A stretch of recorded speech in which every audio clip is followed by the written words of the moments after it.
Chapter 2. Dreams have a way. They have a way of getting stuck in your head and nagging you all of your natural born days. Dreams have a way of getting caught on life's barbed wire fence and wasting away there. They also have a way of bounding well above the fence line and making a triumphant entry into real life. Sadly, what escapes most folks is the path to take to change these mental vapors of what could be dreams into the living, breathing, and tangible reality. That's the way of dreams. Like a lot of people, Jerry had dreams too. Big dreams. She had seen how Grandma May took huge baskets of white folks' dirty clothing, hand scrubbed them until they were spotless, and starched and ironed them until each piece could practically stand up by itself. It was grueling, hot work, and although it helped pay the bills, Jerry wanted no part of it.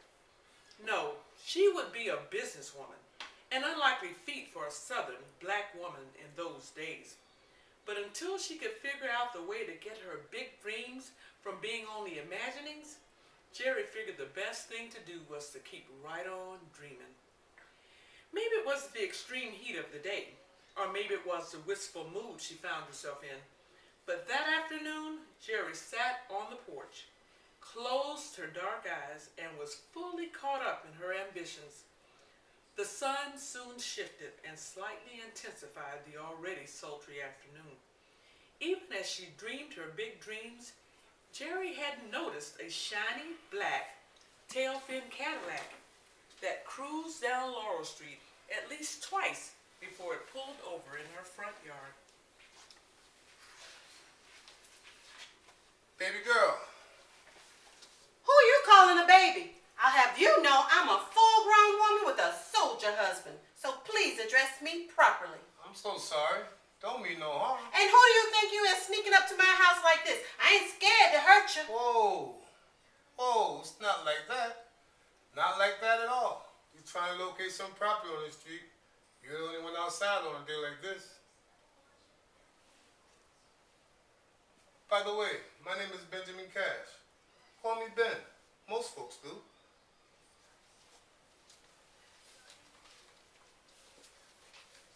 Jerry thought to herself, so that's Ben Cash?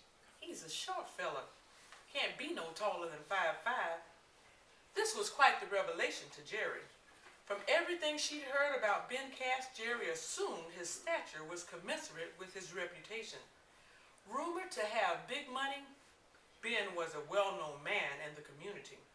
Officially, Ben's fortune was said to have been made from lucrative real estate deals, but unofficially, many thought his wealth was at least partially supported by skillful gambling.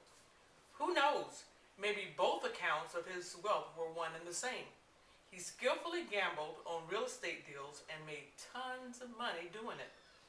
At any rate, professional success resulted in local recognition of Ben Cash as a leader in the black community.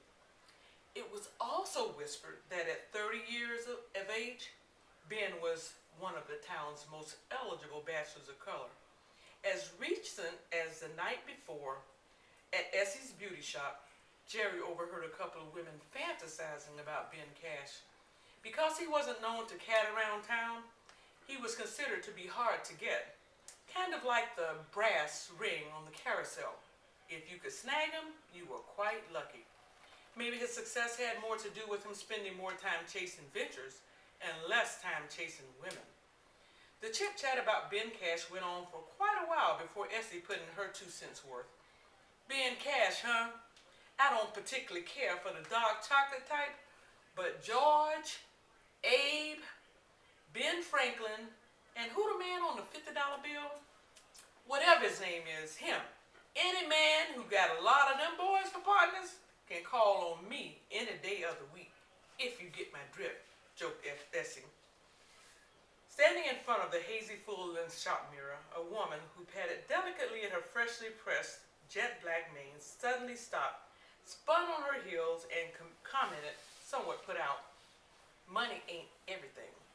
Securing the hot comb by its washed-out wooden handle, Essie expertly scooped it up from the low blaze of the nearby stovetop burner. She puckered up, blew profusely at the scorching comb, then came back with, "True, but it's something. And for my taste, if a man is dark, his money would have to count for a lot." The women cackled loudly, even as somebody in the shop mumbled something about Essie being color-struck. Casually flipping through the pages of the latest issue of Negro News magazine, Jerry pretended not to pay attention to the spicy girl talk and was totally caught off guard when Essie quickly added, "Joking aside, though, I admit he fine for a dark-skinned brother, but for my taste, give me a brother with light skin and soft, curly hair and them there light eyes, like your man, Jerry." Without moving her head, Jerry shyly responded, "Thank you," and continued turning the pages of the magazine. "Yep, he's sure enough fine, girl. A good catch. He the kind of man who fare well in the white folk world. You'll see," Essie concluded before she shoved the ends of a few dull silver hair clips between her lips, yanked at a section of Jerry's coarse hair, slapped on a wad of grease, and smiled with satisfaction while she dragged the sizzling comb through the tight naps. The comb left behind a temporary puff of smoke, followed by a path of straight, shiny tresses. She deftly folded the freshly pressed portion of hair in with the other straightened hair, clipped it with one of the clips from her lips, then quickly repeated the series of actions with the next bit of Jerry's tangled locks. A momentary lull in the banter was once broken by a tiny woman with thin red hair. She poked her head from underneath the hood of the humming hairdryer. Sassily, she rolled her neck and piped up, "You know what they be saying. The blacker the berry, the sweeter the juice. With or without all that green, Ben Cash is my kind of man. Good looking, smart, sophisticated, and I hear he be a gentleman too. The green be the icing on the cake." Last night's beauty shop gossip about Ben Cash ended with the infatuated redhead's explicitly favorable observation. "Good looking, smart, sophisticated, and I hear he be a gentleman too. The green be the icing on the cake." Jerry's recollection of those lovesick remarks gave her cause to take a closer look at the man who stood in front of her. Take away the tailored shirt, trousers, the onyx cufflinks, imported shoes, and his designer watch, what was left? A clean-shaven, clean-cut, short, stocky, dark brown man. Apparently, Ben Cash was nothing spectacular without his expensive gear. Yet there was something about him that was decidedly attractive. Maybe it was his big smile, with those perfect rows of pearly whites. Or could it be the little dimple in his strong, square chin? Maybe it had nothing at all to do with his looks. This guy seemed to exude a level of confidence and composure, making him appealing in a way that piqued Jerry's curiosity. Even the smoothness and tone of his voice made her a little uneasy.